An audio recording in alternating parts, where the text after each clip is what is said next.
I never meant to fall for my roommate, but after one weekend in the woods, alone, no signal, no excuses, he reached for me in the dark. And everything I thought I knew about him, about us, came undone. I didn't even like the woods. So when Blake tossed out the idea of a weekend camping trip, just us, no phones, no signal, I laughed and said, hell no. But then he looked at me, just looked, and I said yes. That's how it always went with Blake. He made it sound simple. We'll just get out of town, 2 nights, fresh air, no pressure. No pressure, right. He didn't mention we'd be sharing a sleeping bag.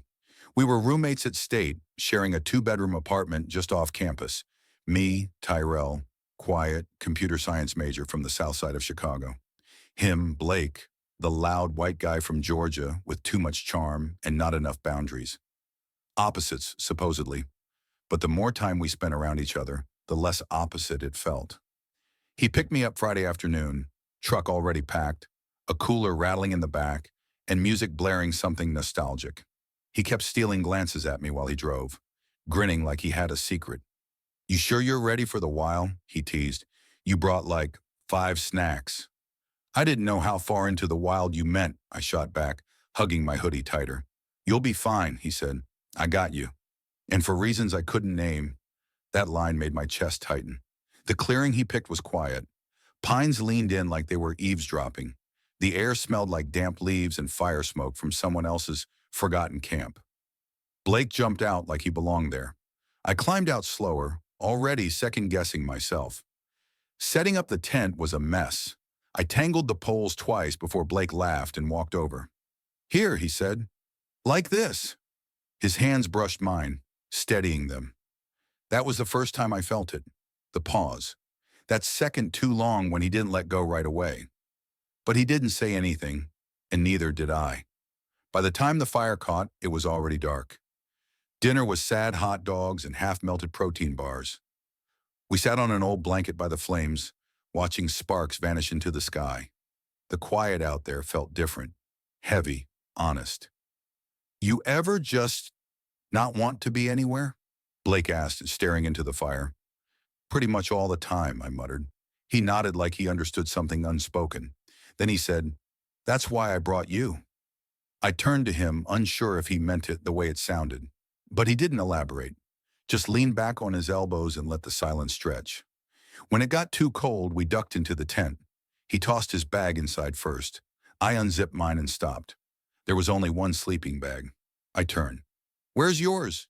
He gave me that look, half grin, half guilty. Funny thing, I only brought mine. You're joking. Come on, he said, already kicking off his boots. It's not like we haven't crashed on the same couch before. That was different, I muttered. Is it? His voice was quieter now, less teasing, and suddenly the tent felt 10 times smaller. I turned my back, pretending to rummage through my stuff, even though I knew damn well I hadn't forgotten anything. He lay down first. Then, like it was the most casual thing in the world, he said, You can share it if you want. I didn't answer, but I slid in anyway. The bag was too tight for 2 grown guys, but we made it work, barely. I lay facing the tent wall, every inch of me aware of how close he was. His leg brushed mine once, then again. Not aggressive, just there. Then I felt his breath, software warm, right at the back of my neck, and I froze. He didn't move. I didn't move. It was like time hit pause and waited to see what we'd do next. His elbow nudged my hip, just slightly. Then his voice, Is this okay? It wasn't loud. It wasn't pushy, but it wasn't nothing either. Yeah, I whispered, not trusting my voice with more. He didn't speak again, but his hand hovered near my arm, not touching, just hovering. A minute passed, then maybe 3. Then his fingers grazed my wrist. Barely there, like a question. I turned, just enough to glance over my shoulder. He was already watching me. We didn't say anything, but something changed in that look, and I didn't roll back over. The next morning I woke up before him. Blake's arm was still draped over my side, not tight, but there. His breath was steady, and the tent walls glowed with early sunlight. I stayed still, eyes open, staring at the nylon above us like it could tell me what this meant. We hadn't kissed. We hadn't spoken. But it hadn't been nothing. When he stirred, he blinked a few times and whispered a hoarse, "Hey, hey," I said back. Neither of us moved for a second. Then he slowly rolled onto his back and stared at the ceiling like I had. His hand stayed where it was for a beat longer than necessary, then slid away without a word. We packed up camp in silence. Not awkward. Just deliberate, like we were both trying not to break the stillness left over from the night before. He made coffee over the fire. I watched the lake. Our feet brushed once by accident. Maybe not by accident at all. Later, we hiked a short trail he liked. When we reached the ridge, the view opened wide. Trees for miles, sky so big it felt like it could swallow us whole. Blake pointed at something in the distance, but I wasn't looking. I was watching the way his hand hovered near mine and didn't quite reach. "This is usually my favorite part," he said. "Usually?" "Yeah," he said quietly, "but I'm not sure what to do with it now." I didn't ask what it meant. I didn't need to. When we got back to the apartment that evening, everything felt louder. City noise, phone notifications, the echo of keys dropped on the counter. Blake muttered something about needing a shower and disappeared into his room. I stood in the hallway for a second too long before going into mine. That night I didn't sleep. Every time I closed my eyes, I felt his hand again, on my chest, on my wrist.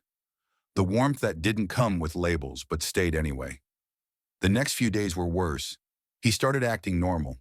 Too normal. Tossing chips into my lap while watching TV, making fun of my playlists, laughing like nothing had shifted. Only everything had. And I didn't know what to do with that. On Wednesday, I saw him at the quad. He was talking to Jenna. Blonde. Loud. The same girl who once called me quiet like he's hiding something. She was laughing too hard at something he said, brushing his arm. Blake smiled, but not like he had in the woods. Still, something in me sank. That night, he didn't come home until after midnight. I pretended to be asleep, headphones in, eyes shut. He didn't knock, didn't peek in, just walked to his room and closed the door. The silence wasn't quiet anymore. It was loud in all the wrong ways. On Friday, I heard someone whisper my name outside class. Then, "Isn't he the one Blake went camping with?" Followed by laughter that wasn't about anything funny. I turned, heart pounding, and caught the look on their faces. Half mocking, half curious, like they were daring me to react. I didn't. I walked past, jaw tight, fist clenched. That evening, I came home to Blake throwing laundry in the washer, whistling, like nothing had happened. Like I hadn't been walking through campus hearing his name wrapped around mine in rumors I never started. "You good?" he asked, not looking up. "No," I said. He finally turned. "What's wrong?" "You tell me." His smile faltered. "What?" "Everyone's talking." His brow furrowed. "About what?" "You." "Me." The trip he didn't answer. Just stood there, mouth half open, like the words got stuck. "Did you say something?" I asked, quieter now. "No," he said quickly. "I didn't." I swear I stared at him. "But you didn't stop it either." That hit. I saw it land. His face shifted. Guilt, maybe. Maybe fear. "I didn't know it got out," he said. "So now what?" I asked. "You pretend nothing happened?" He ran a hand through his hair. "I don't know what you want me to say, Ty. I want you to stop acting like that night didn't mean anything." Silence. Then softer. "It did. It does. But I wasn't ready for all of this." I swallowed hard, heart racing. "Then maybe you shouldn't have reached for me." He looked like I'd slapped him. "I didn't mean to hurt you." "Yeah," I said. "You just didn't mean for anyone to know." I turned and walked into my room before he could say anything else. My hands were shaking. My throat burned. I didn't cry. Not then. But for the first time since that trip, I wished I hadn't gone. I didn't answer Blake's text for 2 days. Not because I wanted to punish him, but because I didn't trust myself to say anything I wouldn't regret. By Sunday night, the apartment felt colder. Not physically, just in the way the air carried silence like a threat. He hadn't knocked once, and I didn't go looking. Then my phone buzzed. Unknown number. "Pick up," It's your brother. I stepped into the hallway. Hey, Ty. Malik's voice was low, tense. You good? I'm fine. No, you're not. Someone sent me a screenshot that stopped me. Of what? You and some white dude in a tent with captions. People are being slick. My mouth dried up. Where'd you see it? Group chat. One of my teammates screenshotted it. Said, is this your little bro from state? I swallowed. It's not what it looks like. I don't care what it looks like. Malik cut in.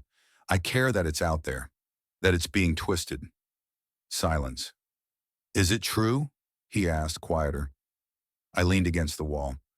I don't even know what it is yet. He was quiet for a long moment. I'm not mad at you. Just wish I'd heard it from you first. I didn't even hear it from me first, I said. He exhaled, sharp. Look, I got your back always. But people aren't kind, Ty. You know that. I know, I whispered. Just be careful who you let close. He didn't say Blake's name. He didn't have to. After the call, I sat in the dark. Not sad, not angry, just hollow, like something had been shaken loose inside and hadn't landed yet. By Monday, the whispers had spread. One guy in my psych class leaned over and asked if the camping story was true. I didn't answer. He laughed like that was enough. By Tuesday, Jenna had posted a picture of Blake on her story. Just him, smiling, nothing explicit. But the caption read, "Boys like him don't stay single for long." I saw it, so did half the campus.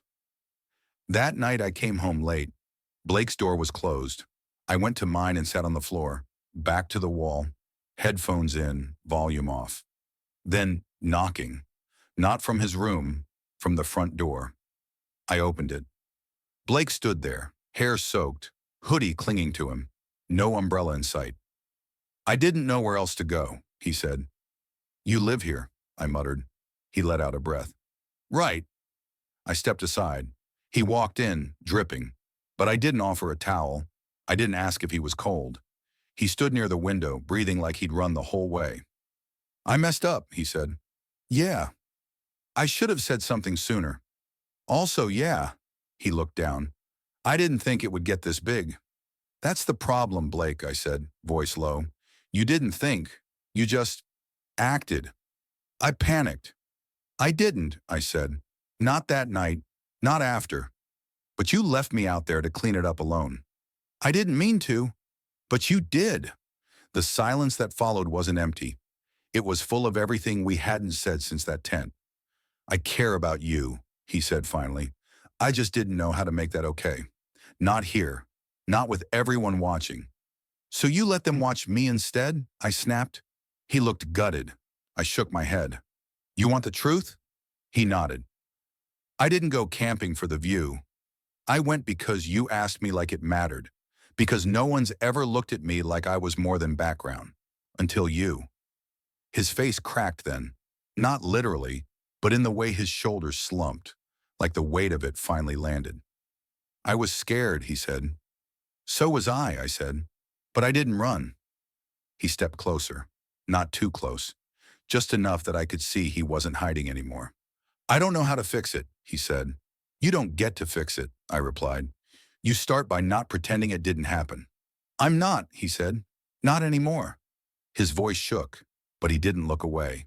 And for the first time since the firelight faded, I believed him. I didn't speak to Malik again until Thursday. He called while I was walking back from class, his name flashing across my screen like a dare. I answered on the second ring. You home this weekend? He asked. Yeah, why? Mom's asking. I told her I'd swing by Saturday. Thought you might want to come. I hesitated. You tell her? No, he said. Not my place. But she's not stupid, Ty. She sees things. She doesn't know Blake. She will, he said. If you bring him. I stopped walking. I didn't say I would, he added. I said you could. The silence between us stretched. I'll think about it, I said finally. Saturday came fast. Blake didn't ask where I was going. I didn't tell him.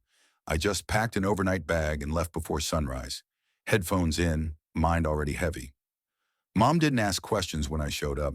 She made coffee, told me I looked tired, said nothing else. Malik and I sat outside after lunch. He passed me a bottle of water and said, So, I repeated. You talked to him? I nodded. He mean it? Yeah. Good, he said. Just make sure you do too. I looked at him. I didn't ask for this. None of us do, he shrugged. We don't get to pick who makes us feel like we exist.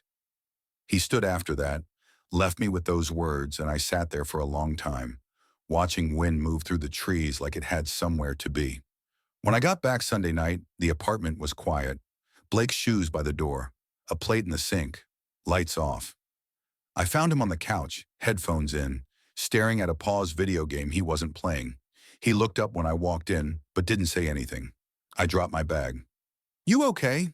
He nodded. Just didn't know if you were coming back. I wasn't sure either, I said honestly. He swallowed. And now? Now I'm here.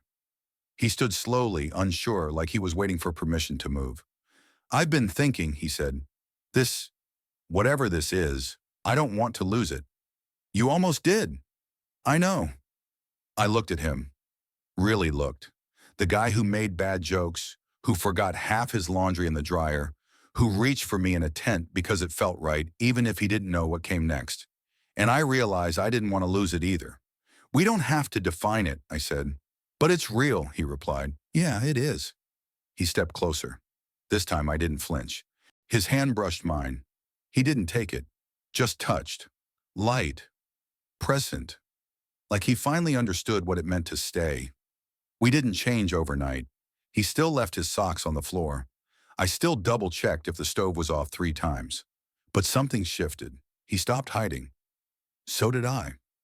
One morning I woke up to find him standing by the window, mug in hand, staring out at the street. He didn't turn when I walked in.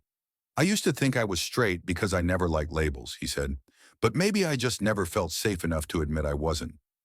I stood beside him, quiet. Then you happened. I didn't answer. I didn't need to. That afternoon we went back to the woods. Same trail, same clearing, same sky, just colder now. This time we brought 2 sleeping bags, but we only used 1. Ending note. Blake and Tyrell never posted photos, never changed relationship statuses. They just started showing up places together. Closer, more open, more real. People noticed. Some said things, most didn't. Malik came to visit once, saw them sitting side by side on the couch, knees touching. He didn't ask questions. He just smiled and said, "Told you." Tyrell smiled back. Some truths don't need names. Some stories don't need labels. But the ones that stay, the ones that matter, you feel them. And that's enough. Blake started writing in a notebook. Not poems, not confessions. Just lists. Things he noticed. Things he didn't want to forget. He never showed them to me. Not at first. But I'd catch him scribbling on the couch or before bed, sometimes smiling to himself like he'd just figured out something important.